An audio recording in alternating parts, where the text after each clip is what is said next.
માન્ય ગૃહ રાજ્યમંત્રી હર્ષ સંઘવી સાહેબના માર્ગદર્શન હેઠળ ડીજીપી શ્રી વિકાસ સાઈ સાહેબની સૂચના અને શ્રી પ્રેમવીર સિંઘ સાહેબ સુરત રેન્જ આઈજી સાહેબની સૂચનાથી એક ઓપરેશન હન્ટ વલસાડ જિલ્લા પોલીસ દ્વારા છેલ્લા 3 મહિનાથી કાર્યરત છે.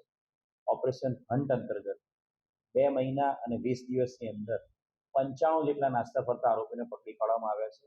અને આ ઓપરેશન હન્ટ અંતર્ગત 2020 જાન્યુઆરીના એક કોન્ટ્રાક્ટ કિલિંગના ગુનામાં નાસ્તા ફરતા આર્મીના એક જવાનને પકડી પાડવામાં ખૂબ મોટી સફળતા વલસાડ જિલ્લા ક્રાઇમ બ્રાન્ચને મળી છે. બનાવની હકીકત એવી છે કે એક બિપિન મહતો નામનો વ્યક્તિ જે વાપી વિસ્તારમાં રહેતો હતો, કાળી માતાના મંદિર પાસે ચણોદ કોલોની, એને પોતાની માતા, એની પોતાની વિધવા માતાના કોઈની સાથે સંબંધો છે એ બાબતની શંકા હતી અને એના આધારે એના બાબતે એની માતાને મારી નાખવાનો પ્લાન કર્યો હતો. અને બિપિને કુંદન એના મિત્ર વાપીમેનો સંપર્ક કર્યો હતો અને ઇન્ટર્ન બિપિન અને કુંદન બંને ભેગા થઈને પંકજ રામદેવ પ્રસાદ શાહનો, બિહાર સમસ્તીપુરના પંકજ રામદેવ પ્રસાદ શાહનો સંપર્ક કર્યો હતો અને 2.5 લાખ રૂપિયામાં બિપિને એની પોતાની માતાની સોપારી આપેલી હતી મારી નાખવા માટેની.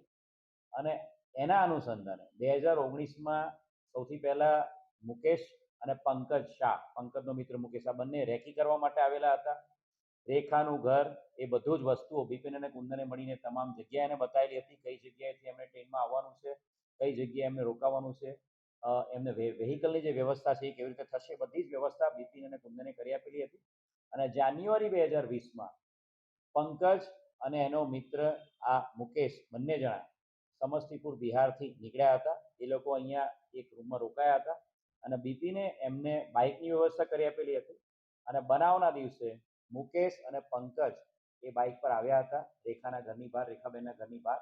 અને મુકેશ બહાર વોચમાં રહ્યો હતો અને પંકજ પોતાની પાસેની પિસ્તલ સાથે ઘરમાં એન્ટર થયો હતો.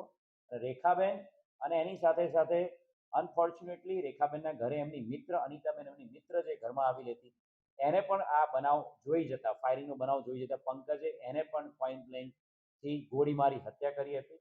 મલ્ટિપલ રાઉન્ડ્સ બંને ઉપર ગોળી મારીને એ આરોપી પંકજ શાહ અને મુકેશ બંને ભાગી છૂટ્યા હતા. જે તે સમયે બનાવની ગંભીરતાને ધ્યાને રાખીને મર્ડરનો ગુનો દાખલ કરવામાં આવ્યો હતો આર્મ્સ એક્ટ સહિત.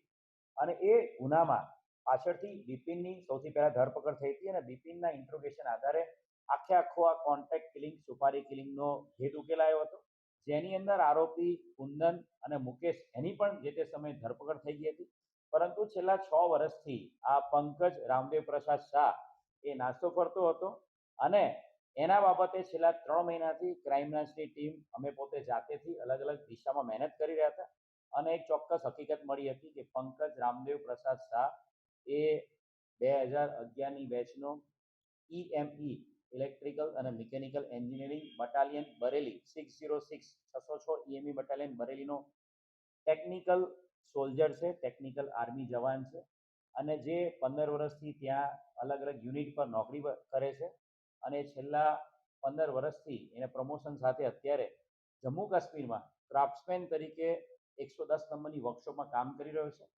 અને એના બાબતે પ્રોપર વર્કઆઉટ કરવામાં આવ્યું હતું અને આરોપી એ રજા ઉપર એના યુનિટમાંથી જમ્મુ કાશ્મીરથી રજા પર નીકળ્યો છે. એની ચોક્કસ હકીકતના આધારે ક્રાઇમ બ્રાન્ચની ટીમ સૌપ્રથમ નોઈડા, ત્યારબાદ દિલ્હી, ત્યારબાદ રાજસ્થાનના જયપુર જિલ્લાના હાઈવે પરથી એક હોટલમાંથી આ આરોપીને પકડી પાડવામાં આવ્યો છે.